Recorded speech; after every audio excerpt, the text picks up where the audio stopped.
शोषित नहीं है और जो पीड़ित नहीं, और उनके समन्वय की जो आवश्यकता है वो हमारा जो जन समन्वय समिति है उसने इसको काफी कामयाबी के साथ किया। अभी भूमि अधिकार का इन्होंने मुझको बताया, कर सकते हैं, ऑन कर सकते हैं। मरांडी जी जहां से आते हैं मुझको संसद में उस विषय पर भी अपनी बात करने का मौका मिला। जहां मुझको सांसद के रूप में मकान आवंटित हुआ वो देश के सबसे रईस लोगों की कॉलोनी है, लोधी स्टेट। उसके सामने जो बाजार है वो हिंदुस्तान का सबसे महंगा बाजार। एक मूंगफली भी कई रुपए में वहां मिलती है, उसका नाम है खान मार्केट। तो मैंने आदिवासियों के कार्यक्रम के लिए सामने जो मार्केट के अंदर कुत्ता पालन केंद्र, अंग्रेजी में उसको पप्पी बोलते हैं, गरीब लोगों का कुत्ता होता है, अमीर लोगों का पप्पी होता है। एक बार प्रधानमंत्री ने भी उस पप्पी का जिक्र किया। तो पप्पी पालन केंद्र से मैंने कुत्ते को पालने के जो कायदे कानून खर्चा पानी सबका हिसाब मंगाया, और ये संसद के मेरे भाषण में रिकॉर्ड है, इसलिए मैं बताना चाहता हूं। तो जो बड़े लोगों का पप्पी है वो 1200 रुपए का लार्ज फूड पैकेट 3 दिन में खत्म करता है।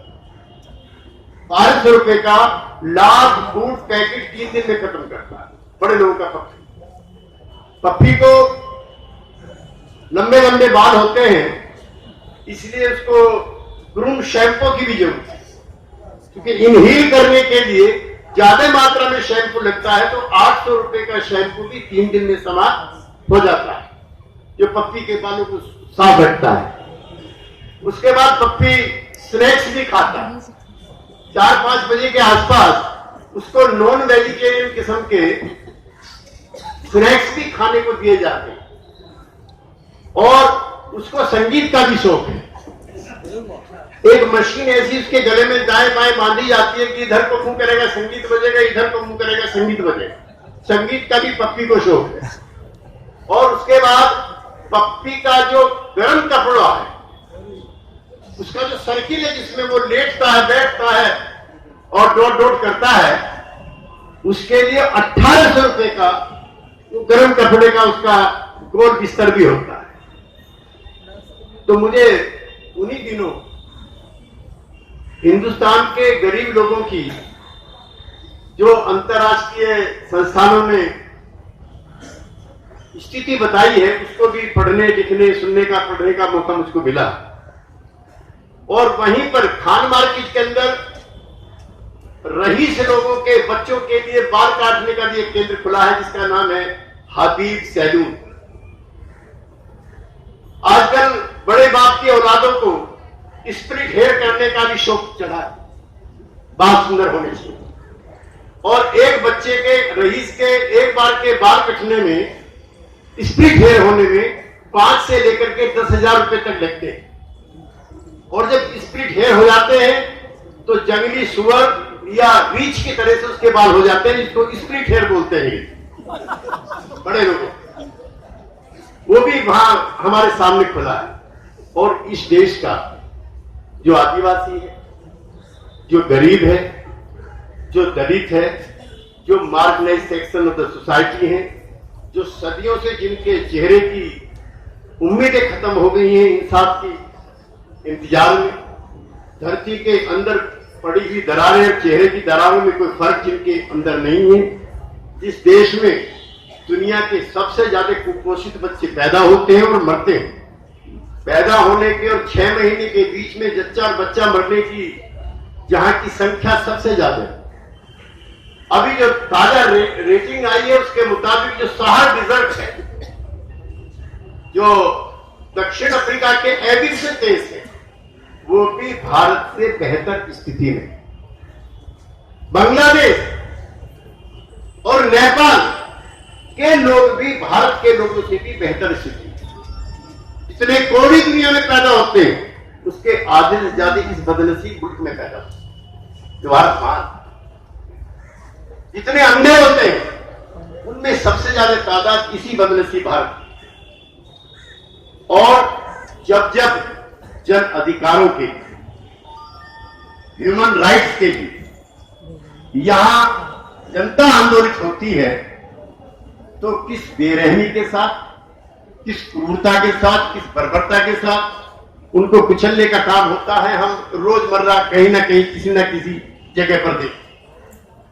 मैं धन्यवाद करना चाहता हूं, मुबारकबाद करना चाहता हूं नर्मदा बचाओ आंदोलन से लेकर के जितने भी ये जन आंदोलन चल रहे हैं, इनको किसी राजनीतिक दल की भी दया की जरूरत है, तो जनता के एकजुट करने की जरूरत। क्योंकि राजनीतिक दलों से मुझे परहेज नहीं, लेकिन उनकी शर्तों की सीमा में बंद करके जन आंदोलन आंदोलित नहीं हो सकता। उनकी अपनी इच्छाएं हैं, उनके अपने तौर तरीके हैं, लेकिन ये स्वच्छंद तरीके से जो जन आंदोलन चल रहे हैं और कैसे कैसे चल रहे हैं जो कभी नहीं चले। भारत को, इसकी अर्थव्यवस्था को, इसकी शान शौकत को रोज किस्सों में पढ़ाया जाता है। ये कोई नया नहीं, ये काम रीगन ने किया, ये काम ब्रिटेन की जो प्रधानमंत्री थी मिसिस थैचर, उसने किया था। The new economic policy, the new reforms, the new globalised politics and the economy, the new liberal policy, इसके एक दर्जन नाम है। 2008 में जब अमेरिका में मंदी आई, तो दुनिया का जो सबसे बड़ा बैंक था लेमन ब्रदर्स, वो दिवालिया हो गया और लगभग 10 लाख अमेरिकी लोगों ने अपने आप को डिफॉल्टर घोषित कर दिया कि हमारे पास कुछ नहीं बचा है, हम बर्बाद हो चुके हैं। ऐसी अर्थव्यवस्था 2008 में अमेरिका में। एक नया जो मोदी जी कर रहे हैं हमारे भारत देश में, ये वहां भी हो चुका है ब्रिटेन के अंदर।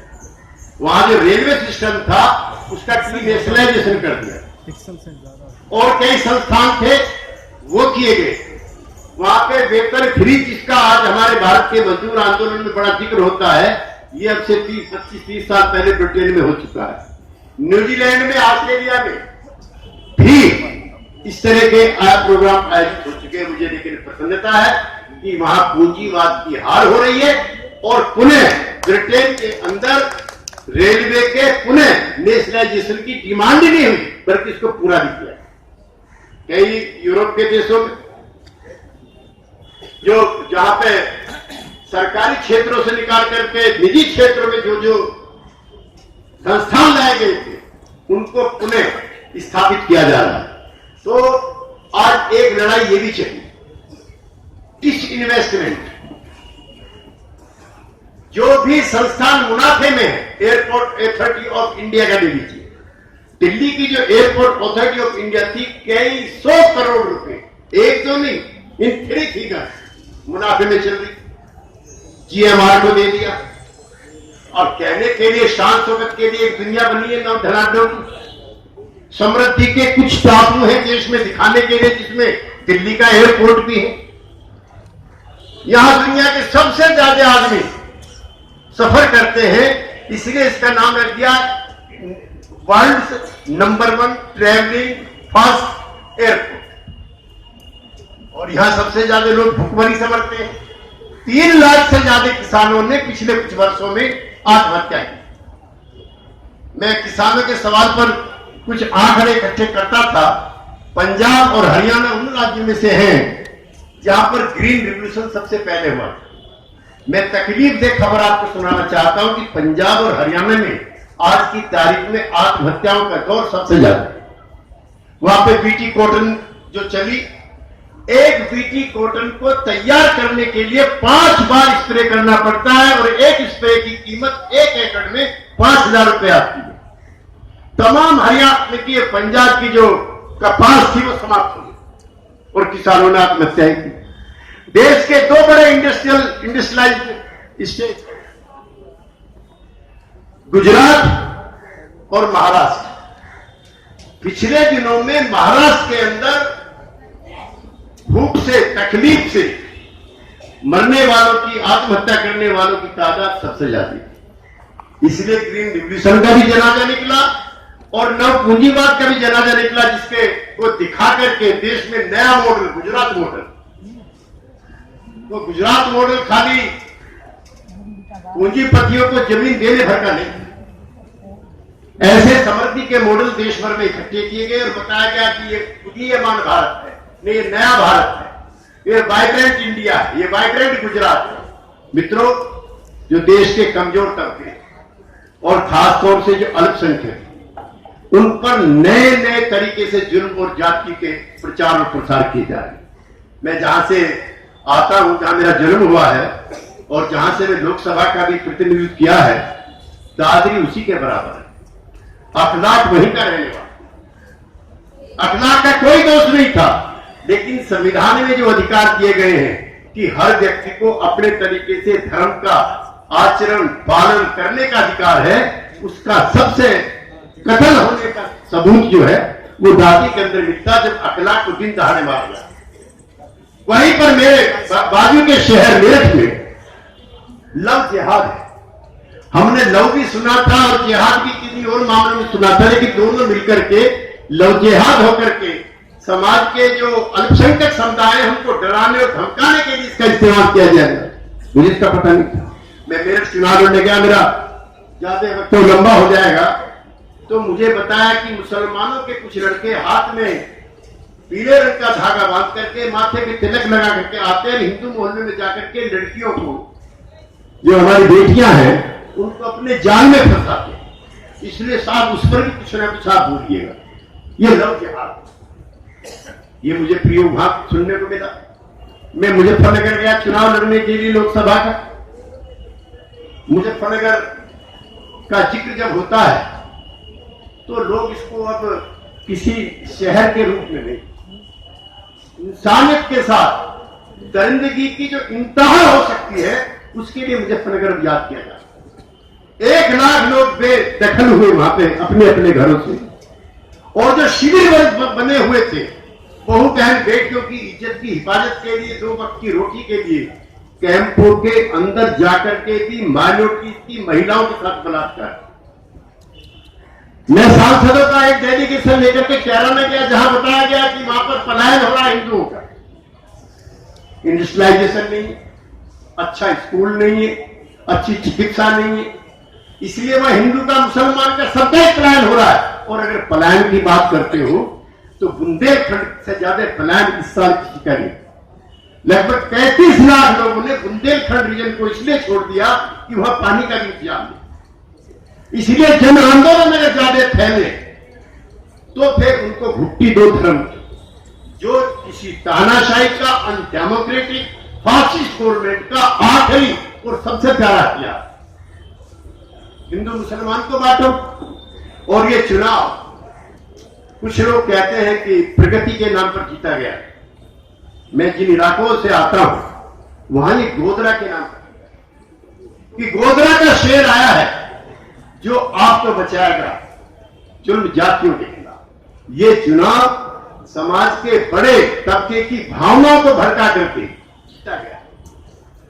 आखिरी जो दौर था पिछले बिहार चुनाव का, तो गाय मैया को पकड़ा, 8-7 लोग मुस्टंडे उसको लेकर के जा रहे हैं कि गाय माता की इज्जत बचाओ, गाय माता की इज्जत बचाओ। कौन खत्म कर रहा है?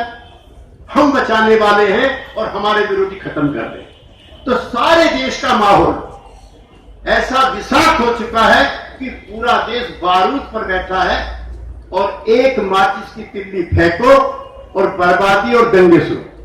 इसलिए हमें अपने जन आंदोलन के लिए जो संघर्ष चल रहे हैं उसके लिए तो जनता में वर्ग चेतना की आवश्यकता है ही है, लेकिन उससे भी ज्यादा जरूरी समाज के जो गरीब तबके हैं, पसमादा तबके हैं, और जो पर्टिकुलरली जो लिंग्विस्टिक और रिलीजियस माइनॉरिटीज है, उनके हिफाजत के लिए भी हिरावल दस्ते तैयार करने पड़ेंगे। वरना आप एक तरफ जन आंदोलन की मांग उठाओगे, किसान मजदूरों के सवाल उठाओगे, और उधर से वो धार्मिक उत्थानवाद की बात उठाएंगे। इधर तेजी के साथ जितनी बड़ी इंडस्ट्रियल यूनिट बन रही है, सब में मंदिर बनाए जाए। वहां मुसलमान भी काम करते हैं, सिख भी करते हैं, ईसाई भी करते हैं। लेकिन वहां हिंदू मजदूरों को अलग से आइडेंटिफाई करने के लिए टेम्पल बनाए जा रहे हैं। अगर 1-2 टाइम खाना नहीं मिलेगा तो कोई बात नहीं, ये तो है। और साथियों, ये प्रगतिशील आंदोलन के लिए, प्रगतिशील राजनीति के लिए अब तक का सबसे बुरा वक्त। मैं आपके बीच में आने से पहले अपनी बात शीघ्र समाप्त कर रहा हूं। मैं टर्की के शहर इस्तांबुल से आ रहा हूं, जहां दुनिया भर के 150 एमपीज को बुलाया गया था, मैं भी इसमें शामिल था। और फिलिस्तीन के समर्थन में वहां पर सेमिनार हो रहा था। मेरा मन 2 दिन दुखी हुआ कि फिलिस्तीन पर सेमिनार हो और यासर अराफात का जिक्र ना हो। वो कैसा फिलिस्तीनी आंदोलन? फिलिस्तीन का जिक्र हो और जियोनिज्म के खिलाफ और अमेरिकी साम्राज्यवाद के खिलाफ एक शब्द का इस्तेमाल ना हो, तो ऐसी साजिशें पूरी दुनिया में चल रही। बुरा हाल है पश्चिम एशिया का भी। ट्रंप बन गए हैं, कुछ और नए करामात दिखाएंगे, इसलिए पूरी दुनिया संकट में, खाली भारत में। इसलिए मेहनत कशों की, मजदूर कशों की, जो हैव नोट्स हैं, जो हाशिए पे गए लोग हैं, जो जन संघर्षों में लगे हुए लोग हैं, उनको पहले से ज्यादा संगठित होने की और अलर्ट होने की आवश्यकता है। आप में विभाजन के भी प्रयास किए जाएंगे, आपके संगठनों को बदनामी किया जाएगा। हम गए थे नर्मदा बचाओ, इंदौर एयरपोर्ट पर उतरे तो हमको नीतीश कुमार जी को दर्जनों ज्ञापन हमारी बहन मेघा पाटेकर जी खिलाफ दे दिए कि विकास की विरोधी है। तो विकास की भी जो परिभाषा है जिसका मैं जिक्र कर रहा था कि जो समृद्धि के कुछ टापू बन रहे हैं, वो उन्होंने अपने तरीके से परिभाषित कर दिया कि ये विकास है। इसलिए जो यहां पर साथी इकट्ठा हुए हैं, उनका सबका स्वागत और अभिनंदन करते हुए इस नए दौर के नव उदारवादी, नव फांसीवादी जो सरकार है दिल्ली में बैठी हुई, उसके खिलाफ जितनी भी व्यापक एकता बनाएंगे हम और हमारी पार्टी उसका समर्थन करेगी। बहुत बहुत धन्यवाद।